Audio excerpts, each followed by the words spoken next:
আলহামদুলিল্লাহ আলহামদুলিল্লাহি নাহমাদুহু ওয়া নাস্তাঈনুহু ওয়া নাস্তাগফিরুহু ওয়া নু'মিনু বিহি ওয়া নাতাওয়াক্কালু আলাইহি ওয়া নাউযু বিল্লাহি মিন শুরুরি আনফুসিনা ওয়া মিন সাইয়্যাতি আ'মালিনা ওয়া মান ইয়াহদিহিল্লাহু ফালা হাদিয়া লাহু ওয়া নাশহাদু আল্লা ইলাহা ইল্লাল্লাহু ونشهد أن محمدا عبده ورسوله أما بعد প্রিয় সুধী,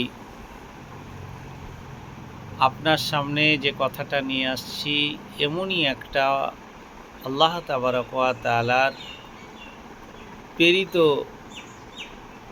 দূত বা নবী হযরত ইসমাঈল আলাইহিস সালাম সম্বন্ধে সংক্ষিপ্ত দু চারটে কথা বলবো। যে আল্লাহ তাবারক ওয়া তাআলা তার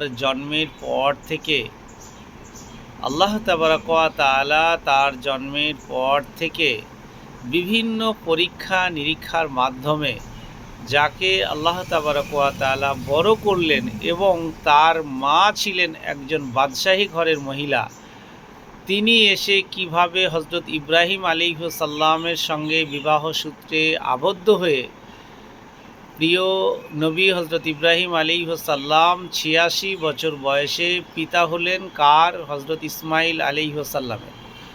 তো হযরত ইসমাঈল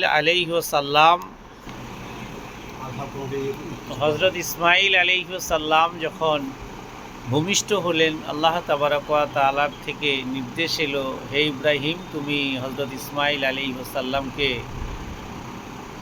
বনবাসে দিয়ে আসো, বা যেখানে কোনো কিছু নেই, না আছে গাছপালা, মরুভূমি এরিয়াতে ওকে রেখে এসো। কাকে? হযরত ইসমাঈল আলাইহিস সালাম সহ তার মা হাজেরাকে। ইব্রাহিম আলাইহিস সালাম ভাবলেন হয়তোবা ভুংভাং হতে পারে। তো ইব্রাহিম আলাইহিস সালাম ধ্যানে বসলেন। ধ্যানে বসে আবারও সেম জিনিস সামনে এলো। সামনে আসার পর পরের দিন হযরত ইসমাঈল আলাইহিস সালামকে সঙ্গে নিয়ে বিবি হাজেরাকে নিয়ে তিনি হাঁটতে লাগলেন। হাঁটতে হাঁটতে হাঁটতে হাঁটতে হাঁটতে হাঁটতে হাঁটতে হাঁটতে হাঁটতে হাঁটতে নির্জন প্রান্তর, যেখানে কোনো গাছ নেই, পালা নেই, চারিদিকে বালি আর বালি, ধুধু ধুধু করছে। দিনে যেমন প্রখর, রাতে তেমন ঠান্ডা। এমন তো অবস্থায় ওই রকম জায়গায় হুকুম হলো, হে ইব্রাহিম আলাইহিস সালাম, হে ইব্রাহিম, তুমি ওখানেই তোমার বাচ্চা সহ তোমার বিবিকে রেখে আসো।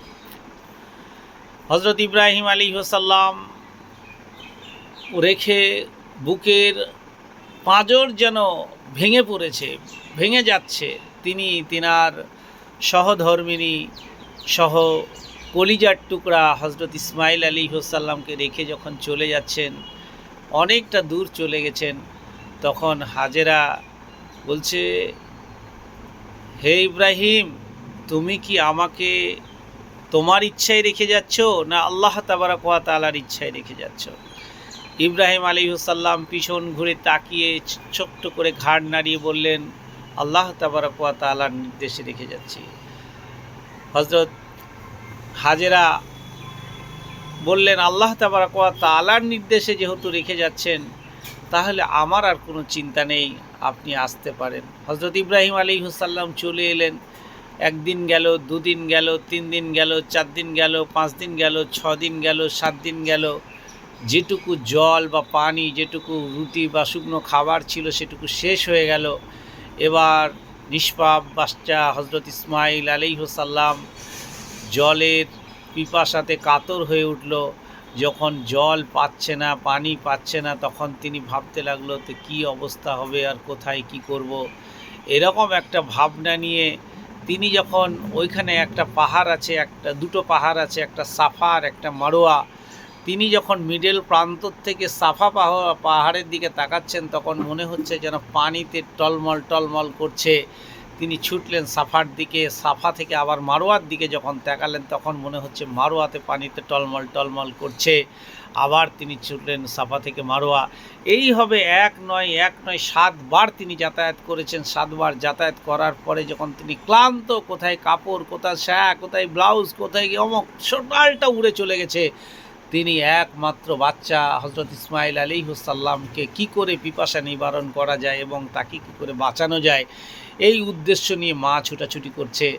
এমত অবস্থায় আল্লাহ তাবারক ওয়া তাআলা এত খুশি হলেন, জিবরিল আমিনকে দিয়ে বলেন, হে জিবরিল আমিন, তুমি চলে যাও হজরত ইসমাইল আলাইহিসসালামের ওই যে ডান পায়ের গোড়ালি, ওখান থেকে তুমি কূপ সৃষ্টি করো, যে কূপ থেকে সারা পৃথিবী জুড়ে পানি পেতে পারে, বা সারা পৃথিবীর পানি ওখানের জন্য বিখ্যাত হয়, এবং সারা যতদিন রোজ কিয়ামত না হবে ততদিন যদি ওটা চালু থাকে।